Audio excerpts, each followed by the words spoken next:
Musim 2022-2023 mungkin jadi musim yang cukup membahagiakan bagi seorang Marcus Rashford. Dirinya yang musim lalu sempat drop, kini berhasil menemukan lagi ketajamannya di bawah arahan menir Belanda, Erik ten Hag. Dari 45 penampilan di semua kompetisi, Rashi sejauh ini telah berhasil mengemas 26 gol. Tentu bagi sebagian besar fans MU, ini jadi sesuatu yang positif. Akan tetapi, tidak sedikit pula yang menyebut kalau Rashford kedepannya akan sangat kesulitan bermain di bawahan sistem Ten Hag. Dan bahkan, ia juga dianggap hanya akan menjadi masalah dengan gaya bermainnya sekarang. Lantas, mengapa bisa demikian?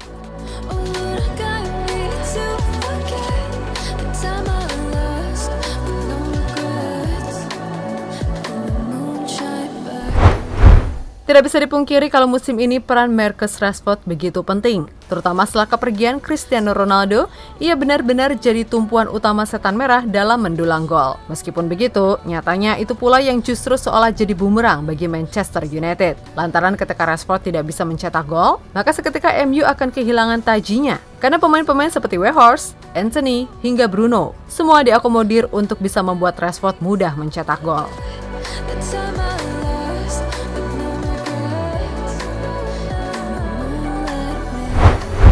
Nah, kendati secara keseluruhan Rashford sangat produktif di musim ini, namun tidak sedikit pula yang mengkhawatirkan masa depannya di MU. Hal itu mengacu pada gaya bermainnya yang terkesan malas dan lebih suka menunggu trupas ketimbang melibatkan diri dalam membangun serangan. Selain itu, Rashford juga dinilai kurang bisa memainkan sepak bola simpel, di mana ia terlalu sering memaksakan diri melewati lawan ketimbang bermain sederhana ataupun kombinasi, sehingga itulah yang sedikit banyak membuatnya diragukan. Apakah ia bisa survive di kemudian hari dengan gaya bermain semacam itu? Mengingat Ten Hag sendiri musim ini memang bermain sesuai kapasitas pemain MU yang ada. Sehingga sistem dan model bermain yang selama ini di Ajax menerapkan sepak bola atraktif belum sepenuhnya terlaksana.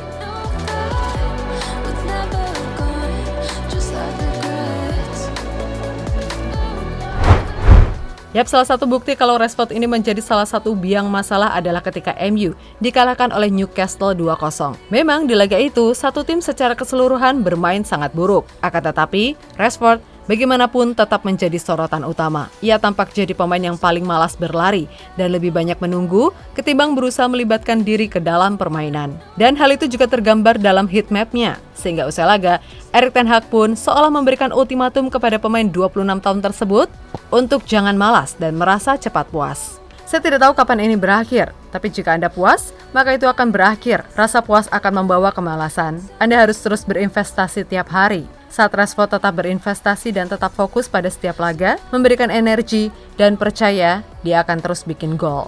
Ujar Ten Hag dilansir dari BBC.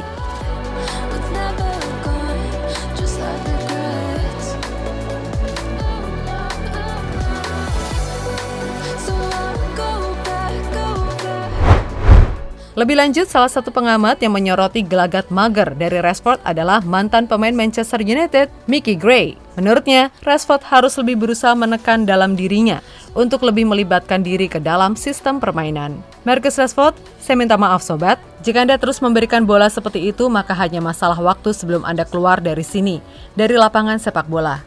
Hal itu sudah terlalu sering terjadi pada musim ini. Bahasa tubuhnya benar-benar mengecewakan, kata Gray dikutip dari Talksport.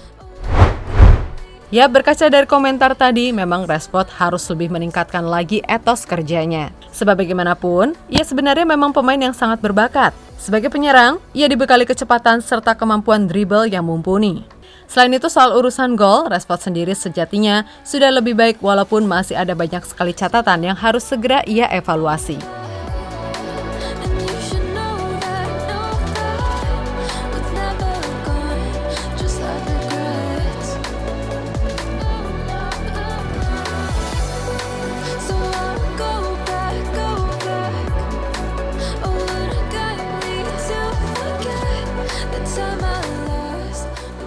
Can't get the crossing to the box he needs. Garnacho! Yes! Marcus Rashford! Yes, yeah! Yes, yeah! For Manchester United! Get in! Marcus Rashford! Nah, selain Rashford, tentu ada juga beberapa pemain yang dinilai akan terdepak dari skuad karena dianggap tidak bisa mengikuti sistem Ten Hag. Mereka adalah Scott McTominay, Aaron Wan-Bissaka, Diogo Dalot, Harry Maguire, dan juga Bruno Fernandes. Yap, nama terakhir mungkin terdengar mengejutkan. Tapi suka atau tidak, Bruno ini sekarang bermain seperti orang yang tak nyaman. Sebab biasanya ia ditempatkan sebagai nomor 10 klasik yang diberi kebebasan.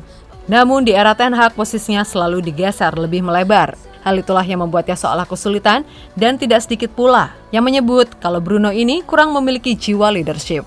Dan malah lebih banyak yang mendukung kalau Casemiro atau Varane atau De Gea yang lebih layak menjadi seorang kapten.